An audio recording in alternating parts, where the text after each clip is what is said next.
I'd like to start by sharing something that happened to me, something very similar to what Carolyn May spoke about the other morning, which was an extraordinary experience. I had a few, but this was probably the peak one. And I'm still learning to understand what actually happened, and I understood a little bit more the other morning. I was lying on my healer's healing table. I was privileged to be able to work with a wonderful healer, Chietsa de Jong, who does Barbara Brennan energetic healing. And he worked with me through my cancer. And I was lying on the table towards the end of my journey. I knew at this stage that I was getting better, and I was filled with love and gratitude.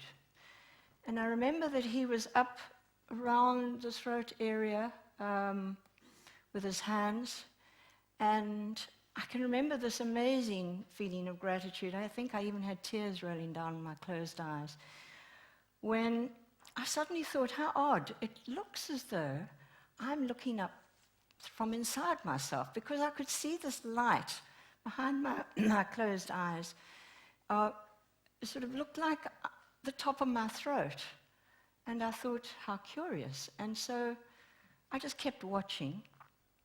And suddenly I realized that the bottom took shape and that I was looking at a heart that was a light. There was this light-filled heart. And with that, an explosion happened in my head as the gratitude really hit. It was like fireworks going off in my head. And my body started shaking. I went stiff. And with that, this all happened in my head. Chietsa leant over and he turned my hands over. And so I'm lying on the table like this, shaking. I mean, I even wondered if I was levitating. It felt the most quite scary experience. When this voice said in my head, "This is my son in whom I'm most pleased." And I think I was so shocked, I said, "Daughter, you mean?" And just to keep it real, you know. And there was this chuckle. It said, "Child," then, you know.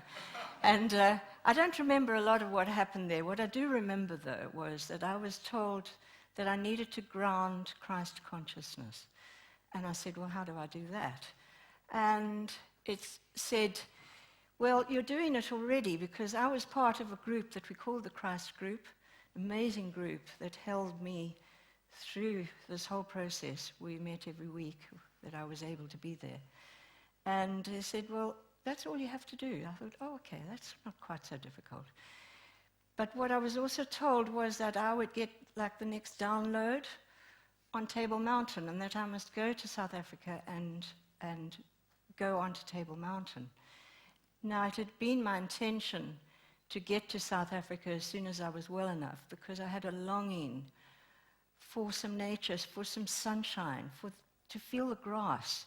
I'd spent a lot of time indoors, and it was I had my really bad experiences through winter.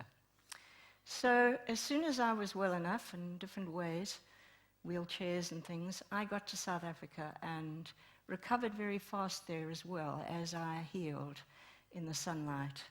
And I got down to Cape Town a few months after being in South Africa and spent a day up on Table Mountain by myself.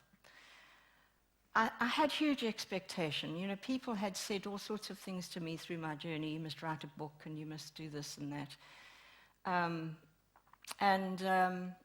I didn't know what would happen on the mountain. I didn't know if I'd be struck down by lightning or what. I mean, you know.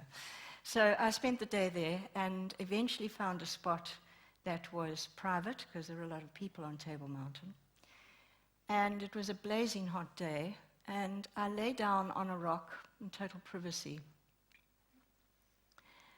And I had the most extraordinary sensation of sinking into the rock. I literally sank down into the mountain, and I merged with the mountain. I had the most amazing experience of oneness. And this same voice said in my head, you don't have to do anything. Just the fact that you're alive is all that you have to do. All you have to do, in fact, is radiate who you are. And I had this huge weight lifted off my shoulders, huge relief. No books to write, no talks to give. So here I am, 6 years later, giving my first public talk. So yes, it's quite a big thing for me to be standing here before you. So thank you for inviting me, Michael and Antonio. This has been an amazing conference, and I'm continuing to learn all the time.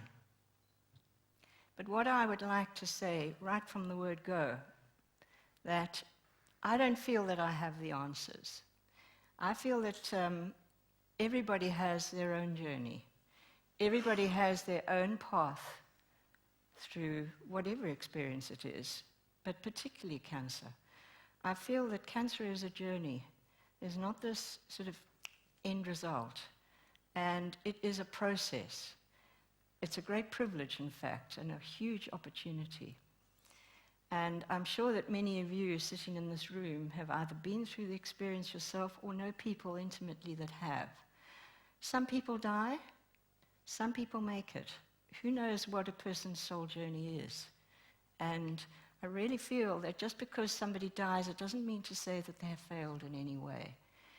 It's just an opportunity, and there are many. We have it every single day in our lives.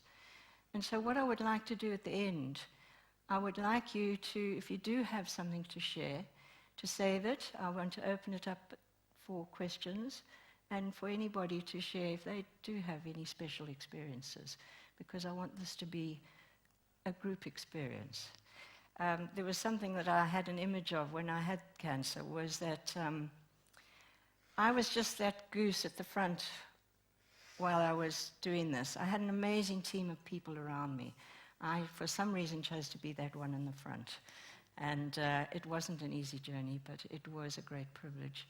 And we had a huge amount of fun along the way. So what I would like to start with is to explain what I perceive to be some of the patterns that I developed, which led me into cancer. I think those patterns developed very early on in my life. I was born into a wonderful family in South Africa, wonderful parents. But it was a half-split family. I have 3 older half-step brothers and sisters. And my father's first wife died through the birth of their 3rd child, through a cesarean section. So when he married my mother, I was the middle child of the second 3 children. So I'm the 5th.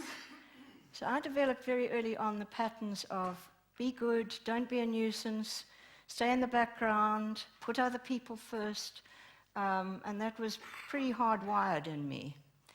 So I think that I'll explain later how that led into that, my cancer. The other thing that happened to me when I was 18 months old, I broke my leg very high up and had to be in traction. It was too high a break in order to be put into plaster. And I was put into traction with these 2 little boots coming above my bed with my feet above my head, and I was resting on my head and my shoulders. And the thing that really, really set a pattern for me was that we had a wonderful sister in charge. I loved her dearly. But they just didn't understand in those days what sort of damage could be done. Because when my parents left, which they had to do in those days in this little village hospital, when they left, I cried. And this sister was bothered that I would choke, being upside down like this. And so she suggested to my mother that they stopped letting me see them until I forgot them. Because she said, you know, they forget very easily at this age. So, yeah, they used to peep at me through the door until I forgot them. So I think being abandoned in hospital in that kind of situation was huge. And I know at some level I chose this. I set myself up for this. So I developed a pattern of fear of loss, of dependency, of betrayal. And so, of course, later on, my first husband died in a car accident, died with a woman, and I had huge experiences to go through then. That still affects me, although I've worked a lot on that. But what actually happened, it was a huge gift because I opened spiritually about 18 months later. I did courses, learned how to meditate, learned how to connect with my higher self. I thought, in fact, that I had done quite a lot of healing work on myself when I met my second husband, but went into a dependent relationship. I learned a huge amount from that experience, but when I knew that it was time to move on, I found it a very difficult thing to do. It was much easier to hurt myself and betray myself than it was to actually betray him. That's what it felt like. And so cancer actually gave me the courage to do that.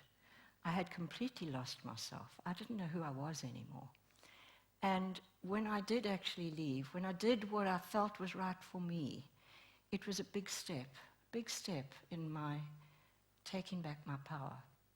So taking back my power